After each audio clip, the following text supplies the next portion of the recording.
Welcome to our channel. నేను Prashanth. So Pushpa 2 release రోజున సంధ్యా theatre దగ్గర జరిగిన సంఘటన ఏదైతే ఉందో సో దీని గురించి అయితే అల్లు అర్జున్ గారిని ఈ రోజు అయితే మళ్ళీ చిక్కట్పల్లి పోలీస్ స్టేషన్లో విచారణ అయితే చేశారు. మరి ఇంతకీ ఎలాంటి ప్రశ్నలు అడిగారు, మరి అల్లు అర్జున్ గారు ఎలాంటి రెస్పాండ్ ఇచ్చారు, సో దీని గురించి అయితే పూర్తిగా మాట్లాడేందుకు ప్రస్తుతం మనతో పాటు senior journalist and cine critic Yagnamurthy గారు అయితే ఉన్నారు. నమస్తే అండి.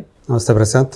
సో ఈరోజు అయితే ఫైనల్గా మళ్ళీ విచారణ చేశారు. సో మరి ఎలా అల్లు అర్జున్ గారు ఎలా రెస్పాండ్ అయ్యారు, ఇంతకు ఎలాంటి ప్రశ్నలు అడిగారు, మరి మళ్ళీ విచారణ చేసే అవకాశం ఏమైనా ఉందా, ఇది ఇంతటితో ముగిసిందా, మరి ఇంకా కంటిన్యూ అవుతూ ఉందా? ఆ రోజు డిసెంబర్ 13న ఎవరో ఊహించని రీతిలో పోలీసులు అల్లు అర్జున్ ఇంటికి వెళ్ళి ఆయన అరెస్ట్ చేశారు. సో అందరూ కూడా ఒక్కసారి షాక్ అయిపోయారు. అందరికి మన అందరం చూసాము అదంతా కూడా. సో అనూహ్యంగా అంటే ముందస్తుగా ఎవరికి సమాచారం, ఈవెన్ మీడియాకి కూడా ఎలాంటి లీకేజీ లేదు దాని గురించి. సో అంత గంభీరంగా సైలెంట్గా వెళ్ళి ఆయన్ని ఆ రోజు అరెస్ట్ చేయటం ఒక సంచలనం మొత్తం కూడా. సో ఇక్కడే కాకుండా కేవలం తెలుగు రాష్ట్రాలనే కాకుండా నేషనల్ లెవెల్లో అది పెద్ద పెను సంచలనం అంటాం కదా, అలాంటి సంచలనానికి కారణమైంది. ఇప్పుడు అంటే ఆయనకి మధ్యంతర బెయిల్ వచ్చినప్పుడు, మధ్యంతర బెయిల్ ఉన్న టైంలో కూడా పోలీసులు ఆయన్ని విచారణ నిమిత్తం పిలుస్తారు ఈ టైంలో అని చెప్పి ఎవరు అనుకోలేదు. సో సడన్గా ఆల్ ఆఫ్ సడన్ ఆయనకి ఎక్కువ టైం కూడా ఇవ్వలేదు. నిన్న నోటీస్ ఇచ్చారు, ఈరోజు రమ్మన్నారు, 11 గంటలకల్లా రమ్మన్నారు. ఈయన దాదాపు ఆల్మోస్ట్ ఒక 5 నిమిషాలు అటు ఇటుగా ఆయన చిక్కడపల్లి పోలీస్ స్టేషన్ చేరుకున్నారు. దీనికి ముందుగా ఆయన అసలు అంటే ఆయన లీగల్ టీం ఏదైతే ఉందో సో వాళ్ళందరూ కూడా వాళ్ళ సలహాలు తీసుకున్నారు. వాళ్ళందరూ కూడా నిన్న రాత్రి ఆయన్ని ప్రిపేర్ చేయడానికి ప్రయత్నం చేశారు. పోలీసులు ఏమైతే ప్రశ్నలు అడిగే అవకాశం ఉంది, దానికి మనం ఏం చెప్పాలి ఏంటి అనేది. ఈవెన్ రేవంత్ రెడ్డి గారు అసెంబ్లీలో అడ్రస్ చేసేటప్పుడు ఈ ఇన్సిడెంట్ గురించి, అల్లు అర్జున్ బిహేవియర్ గురించి మనం ఆ రోజు ఆయన మాట్లాడిన విధానం చూసి కూడా చాలా ఆశ్చర్యపోయాం.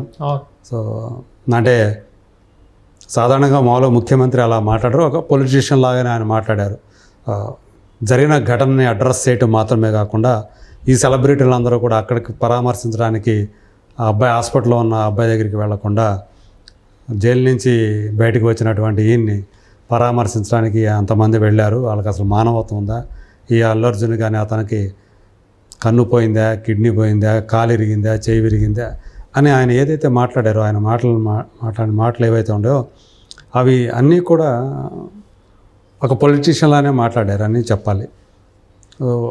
ఏమైనప్పటికీ కూడా అవి ఆయన బాగా బాధించినట్టు ఉంది. అందుగురించి ఈవెన్ తను న్యాయపరమైనటువంటి ఇబ్బందులు మరి ఉంటాయని తెలుసో తెలియకో, ఎందుకంటే పక్కనే లాయర్ కూడా ఉన్నారు, పక్కనే తండ్రి కూడా ఉన్నారు. ఆ ప్రెస్ మీట్ పెట్టినప్పుడు నన్ను అనవసరంగా నా క్యారెక్టర్ని ఫాల్స్ ఎలిగేషన్స్ తోటి అసాసినేషన్ చేస్తున్నారు, గురి చేస్తున్నారు అని చెప్పి అల్లు అర్జున్ ఆ రోజు ఒక ఆవేదన వ్యక్తం చేయడం, తనకు అసలు ఏమీ తెలియదు ఆ రోజు నాకెవరు కూడా పోలీసులు ఎవరు చెప్పలేదు, నాకు మరుసటి రోజే తెలిసింది ఆ ఘటన గురించి అని.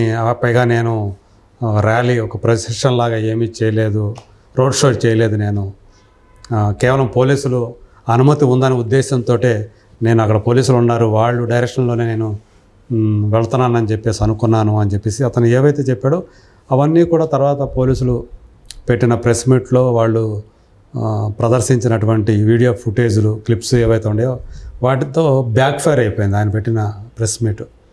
అప్పటిదాకా ఆయనకి అనుకూలంగా ఉన్నవాళ్ళు, ఆయనకి మద్దతుగా ఉన్నవాళ్ళు పునరాలోచనలో పడ్డారు. ఈవెన్ కొంతమంది సెలబ్రిటీలు అయితే అది వరకు ఆయనకు సపోర్ట్గా ట్విట్టర్ ద్వారా మాట్లాడిన వాళ్ళు, పోస్టులు పెట్టిన వాళ్ళు మా వ్యాఖ్యల్ని వెనక్కి తీసుకుంటున్నామని కూడా మళ్ళీ కొత్తగా పోస్టులు పెట్టడం, ఇవన్నీ మనకు కనిపించింది.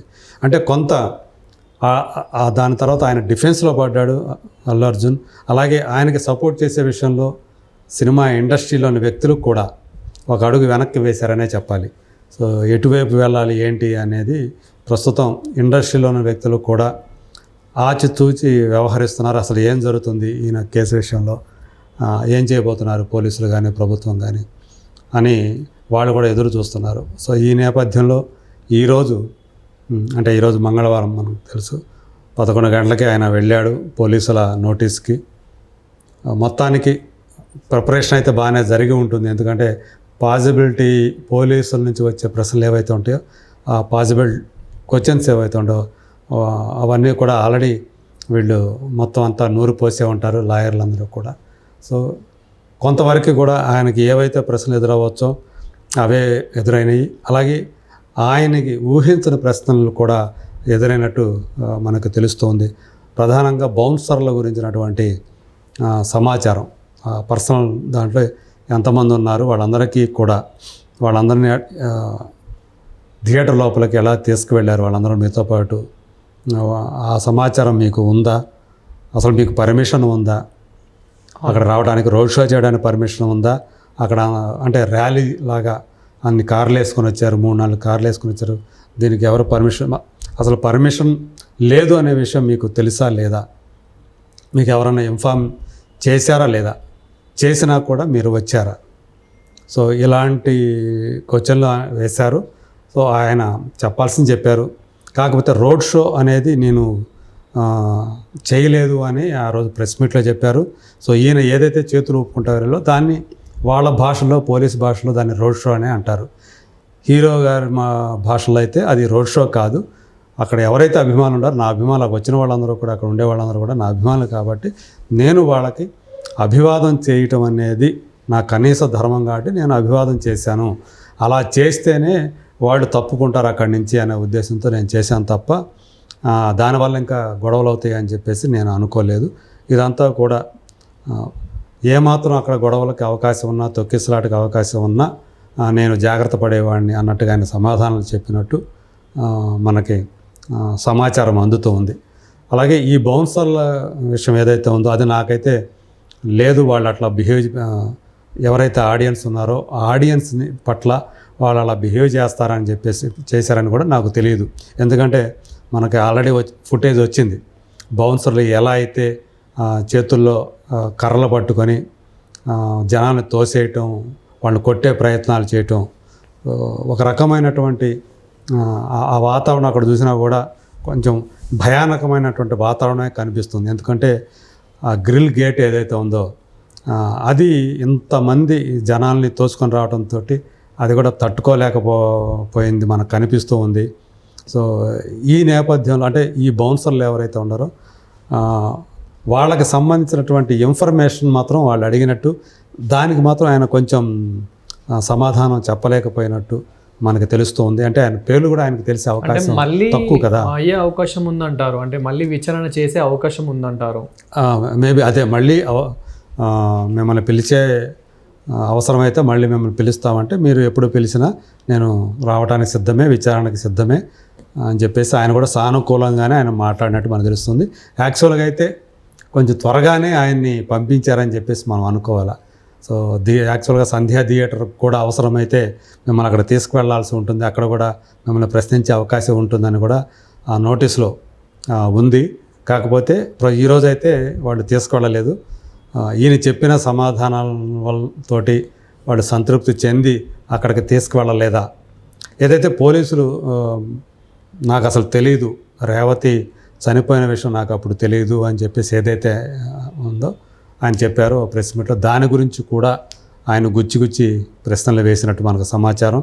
పోలీసులు మేము మీకు స్వయంగా వచ్చి చెప్పాం కదా, మరి మీరెందుకు ప్రెస్ మీట్లో అలా చెప్పారు, నాకు తెలియదని, మరుసటి రోజే నాకు తెలిసిందని ఎలా చెప్తారు అని ప్రశ్నలు వేసినట్టు. మీరు ఏం చెప్పారో నాకు ఆ సౌండ్లో అంత గొడవలో నాకు వినిపించలేదు, నాకు తొక్కిసలాట అనేది మాత్రం అది అక్కడ అల్లరి జరుగుతూ ఉంది, కాబట్టి మరింత ఇబ్బందికర వాతావరణం అవుతుందని మీరు చెప్పింది మాత్రం అది కొంచెం నాకు అర్థమైంది, అందు గురించే నేను బయటకు వచ్చాను. అంతేగాని నాకు అప్పుడు మాత్రం నాకు ఆమె చనిపోయిన విషయం తెలియదు, తెలిస్తే కనుక నేను అలా బిహేవ్ చేసేవాడిని కాదు, అసలు అట్లా ఉండేవాడిని కాదు, సినిమా చూస్తా కూర్చునేవాడిని కాదు అని ఆయన చెప్పినట్టుగా మనకి అందుతూ ఉన్నటువంటి సమాచారం. కొన్ని ప్రశ్నలకు ప్రధానంగా ఈ సెక్యూరిటీకి సంబంధించి, పర్మిషన్లకు సంబంధించి మాత్రం ఆయన కొంచెం తడుముకున్నట్టు, కొన్నిటికి సరిగా సమాధానాలు చెప్పలేకపోయినట్టు తెలుస్తూ ఉంది. సో మొత్తానికి కమ్యూనికేషన్ గ్యాప్ థియేటర్ వాళ్ళకి అల్లు అర్జున్కి మధ్య కమ్యూనికేషన్ గ్యాప్ ఉందనే విషయం మాత్రం ఈ ఇంటరాగేషన్ సందర్భంగా స్పష్టమైందని చెప్పేసి మనకి పోలీసు వర్గాల నుంచి అందుతున్నటువంటి సమాచారం. Thank you. Thank you.